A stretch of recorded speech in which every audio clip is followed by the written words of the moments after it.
Bonjour à tous, c'est Roland pour une nouvelle analyse. Ce soir, on va faire la paire Euro-GBP, donc l'euro contre la livre sterling. Donc, une paire très chaotique. Alors aujourd'hui, donc par rapport au dollar, on a eu une chute du dollar, ce qui est constaté globalement.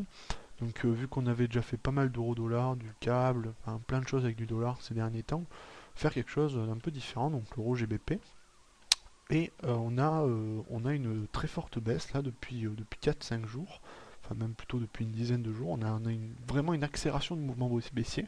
On remarque qu'à la base déjà on avait une tendance de fond, je dirais, plutôt baissière, euh, qui est matérialisable ici par un canal, disons, voilà, qui montre un trend relativement baissier. Euh, Bien qu'on ait des phases d'incertitude, hein, vous voyez, dans cette période-là, on n'avait pas grand-chose à faire en termes de trading, mais on a quand même une tendance de fond plutôt baissière et on le remarque ici dans le sens où on a des plus bas qui sont toujours de plus en plus bas. Vous voyez là on passe en dessous, ensuite là on passe en dessous, on passe en dessous ici, et par rapport aux derniers qui ont été faits ici, on est encore passé en dessous. Donc on a toujours, pareil pour les plus hauts, ils sont toujours de plus en plus bas. Enfin toujours, les plus hauts sont toujours de plus en plus bas par rapport aux autres.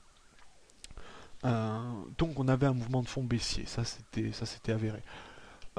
Après, de là à voir l'accélération baissière, alors globalement on a eu une figure ici en range, comme on peut le voir là, on a eu une forme, je dirais, là vous voyez sur cette phase de range à plat en forme de drapeau, et surtout une zone de support assez importante qui se remarque aisément ici, voilà, marquée par ce plus bas, celui-là, là et plein d'autres plus bas qui se sont faits pendant le range.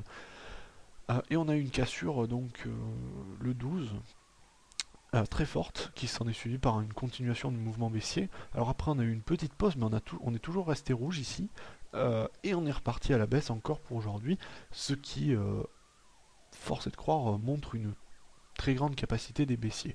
Néanmoins on remarque tout de même que le mouvement tend un petit peu à ralentir à chaque fois qu'il accélère, c'est-à-dire qu'on voit ici qu'on a des bougies rouges, donc très clairement la première est très forte, la deuxième est encore assez forte, la troisième commence à être plus légère, et ensuite c'est des doji. Donc essoufflement rapide, je dirais, on a rapidement un essoufflement, peut-être une aversion risque, des positions qui sont rapidement coupées, euh, peu de tendance, enfin je dirais pas peu de tendance, mais peu de soutien sur le long terme. Voilà, donc là on est sur de la politique de court terme, surtout vis-à-vis du fait qu'on a une zone de support encore très puissante qui arrive, qui est, alors pardon, voilà, je vais tracer ça, ici autour, je dirais, globalement entre 0,83 6 et 0,83, on a une zone marquée par pas mal de plus bas ici, vous voyez, par ces plus bas ici en l'occurrence, qui pourrait faire jeu de support. Surtout que si on regarde la figure actuelle, on est dans une baisse continue, donc il faut bien que ça retrace un moment ou un autre. Donc, cherchant à maximiser les gains, les vendeurs ont coupé assez massivement leur position sur l'essoufflement. Et on voit tout de suite que l'essoufflement qui s'est traduit par la dernière bougie ici, celle-ci, sa faiblesse par rapport aux deux précédentes, c'est ponctué par des dojis juste après. C'était bien entendu des positions coupées dans le risque, dans le doute d'avoir un rebond, une accélération haussière juste après, un rebond technique. C'était vraiment maximisation des gains à court terme. Donc en termes de prévision, donc qu'est-ce qui peut arriver? Ça c'est vraiment la question.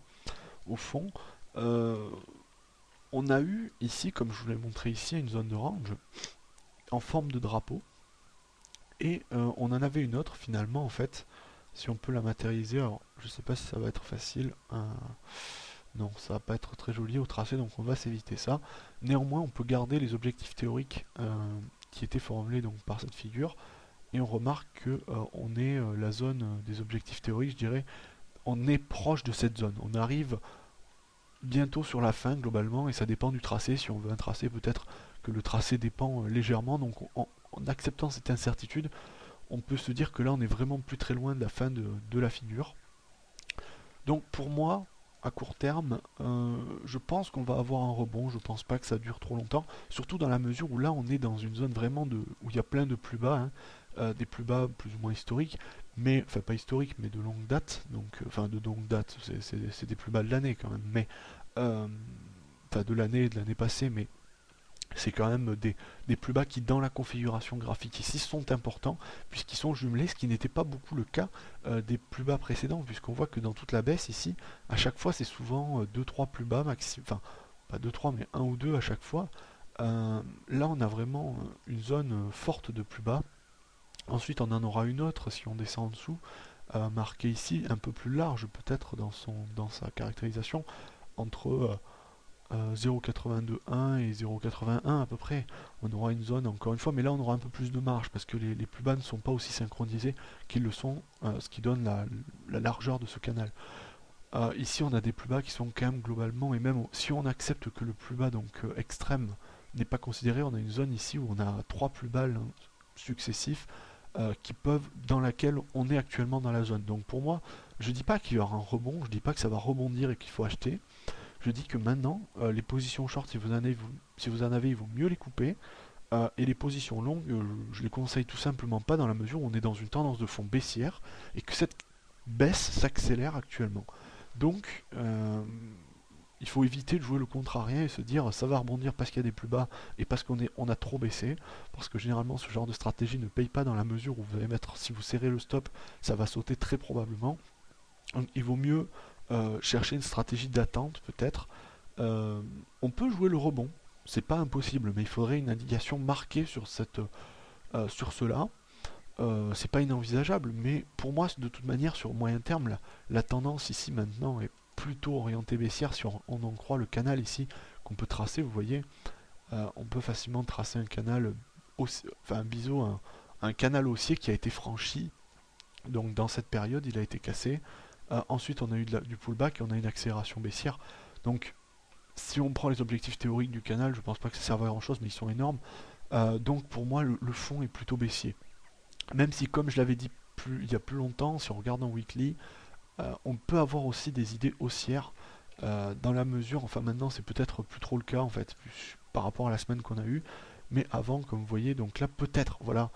Moi c'est pour ça que je dirais il vaut mieux faire attention dans la mesure où même si en weekly, on a une zone ici, je sais pas si on peut bien la tracer, on va essayer de maximiser le... Voilà, là on a un tracé très bon. Donc avec trois plus... Voilà, vous voyez on a... alors je vais supprimer les traits superflus. Alors, le problème c'est qu'on a des figures qui s'emboîtent finalement. Euh, D'un côté on en a une qui est cassée, de l'autre on en a une autre qui est cassée, donc c'est pas évident. Mais ici on a une figure de biseau baissier qui a été franchie avec un rebond, ici une cassure assez claire à ce niveau-là. Et ensuite on a eu une baisse, donc peut-être que c'est encore du pullback, peut-être que c'est encore du pullback. Et là on est en train réellement de toucher la droite de résistance qui pourrait devenir support.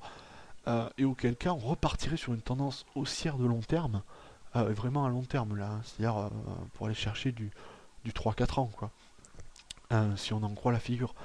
Mais le problème c'est qu'à court terme, eh bien, on a aussi un autre biseau haussier cette fois-ci, mais qui a été cassé à la baisse. Donc c'est très difficile actuellement sur l'euro GPP de savoir, d'avoir une idée de la tendance de fond sur le long terme.